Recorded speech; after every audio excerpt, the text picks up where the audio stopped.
Welcome to my YouTube channel, Chelluri Raja Ranjit Ratnakumar. Please subscribe my YouTube channel.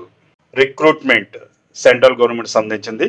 SSC CHSL 2024 examination job notification release అవ్వడం జరిగింది.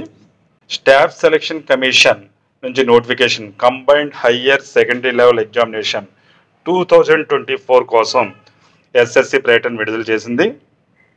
ఈసారి ఈ CHSL ద్వారా 3712 3712 పోస్టులను భర్తీ చేయడం జరుగుతుంది. చివరి తేదీ మే నెల 2024 సంవత్సరం 7వ తేదీ. ఆన్లైన్ దరఖాస్తుకు చివరి తేదీ మే 7వ తేదీ. అంటే మనం రిజిస్ట్రేషన్ చేసుకోవడానికి అప్లికేషన్ స్టార్ట్ చేయడానికి అవకాశం ఉండే తేదీ, అలాగే అప్లికేషన్ ఫిలప్ చేయడానికి కూడా ఉండే తేదీ. ఫీజు పేమెంట్ ప్రాసెస్ అన్న దానికి ఇంకొక రోజు ఎక్స్ట్రా ఇవ్వడం జరుగుతుంది. అది మే 8వ తేదీ.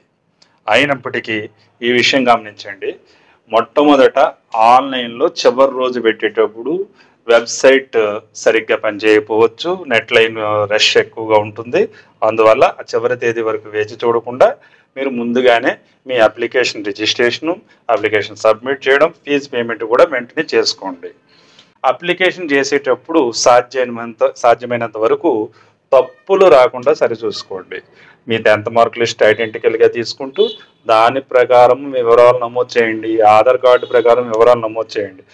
అందులో ఏవైనా పొరపాటున మిస్టేక్స్ వస్తే కనుక దాన్ని సవరించడానికి మే 10వ తేదీ మరియు 11వ తేదీలు సవరణకి ఇవ్వడం జరుగుతుంది.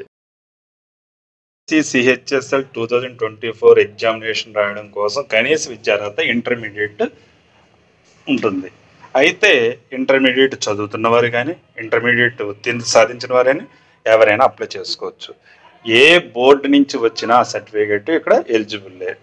చివరికి ఓపెన్గా చదువుతున్న వారికి కానీ, డిస్టెన్స్లో చదువుతున్న వారికి కానీ, ఏ రాష్ట్ర బోర్డు వారికి కానీ ఈ ఎగ్జామినేషన్కి అలౌ చేయడం జరుగుతుంది. ఈ విషయం ముఖ్యంగా గమనించాలి. అంతేకాకుండా ఇంటర్ పరీక్ష రాసి రిజల్ట్స్ కోసం వెయిటింగ్ చేస్తున్నవారు, జూన్ వరకు జూలై వరకు ఎగ్జామ్స్ రాసి ఆగస్టులో రిజల్ట్స్ వచ్చే వాళ్ళకు కూడా, అంటే ఆగస్టు 1వ తేదీ నాటికి కంప్లీట్ అయితే సరిపోతుంది. జూన్ నెల లేదా మరియు జూలై 2024 సంవత్సరంలో నిర్వహించడం జరుగుతుంది. కంప్యూటర్ ఆధారిత పరీక్షలు కాబట్టి ఇది ఆన్లైన్ ద్వారా నిర్వహించడం జరుగుతుంది. ఆ డేట్లు ఎవరికి వాళ్ళకి సెపరేట్గా ఉంటాయి. అది ఆ టైంలో మీకు మెయిల్ ద్వారాను, అంతేకాకుండా ఎస్ఎస్సి నోటిఫికేషన్ ద్వారా చూడడం జరుగుతుంది. అంతేకాకుండా మీరు రెగ్యులర్గా అఫీషియల్ వెబ్సైట్ లాగిన్ అయ్యి చెక్ చేసుకోవచ్చు. అయితే ఈ ఎగ్జామ్ సెంటర్స్ ఎక్కడ ఉంటాయి? మన తెలుగు రాష్ట్రాల వరకు చూసుకుంటే తెలంగాణ, ఆంధ్రప్రదేశ్ సంబంధించి హైదరాబాదు, విజయవాడ, విశాఖపట్నం, తిరుపతి, గుంటూరు, రాజమహేంద్రవరం, వరంగల్, కాకినాడ, కరీంనగర్, కర్నూలు, నెల్లూరు, విజయనగరం, చీరాలలో ఇవ్వడం జరిగింది. మీరు ఎగ్జామ్ సెంటర్ల దగ్గరలో ఉన్నాయి చూస్ చేసుకోండి. ఈ కేవలం 1 గంట 1 అవర్ ఎగ్జామినేషన్గా చెప్తాము. 60 minutes 60 నిమిషాలు కంప్యూటర్ ఆధారిత ఎగ్జామినేషన్గా నిర్వహించడం జరుగుతుంది. 200 మార్కులు ఇవ్వడం జరుగుతుంది. మనం 1 గంట పరీక్ష 60 నిమిషాల్లో రాస్తే దానికి వచ్చే మార్కులు 200 మార్కులు మ్యాక్సిమం మార్క్స్ అని. ఇందులో 200 మార్కులకు గాను 4 టాపిక్స్ ఇందులో కవర్ అవ్వడం జరుగుతుంది. జనరల్గా English language, basic English language మీద క్వశ్చన్స్ అడగడం జరుగుతుంది. గ్రామరు, సినోనిమ్స్, యాంటోనిమ్స్ ఇవన్నీ చదువుకుంటూ ఉండాలి.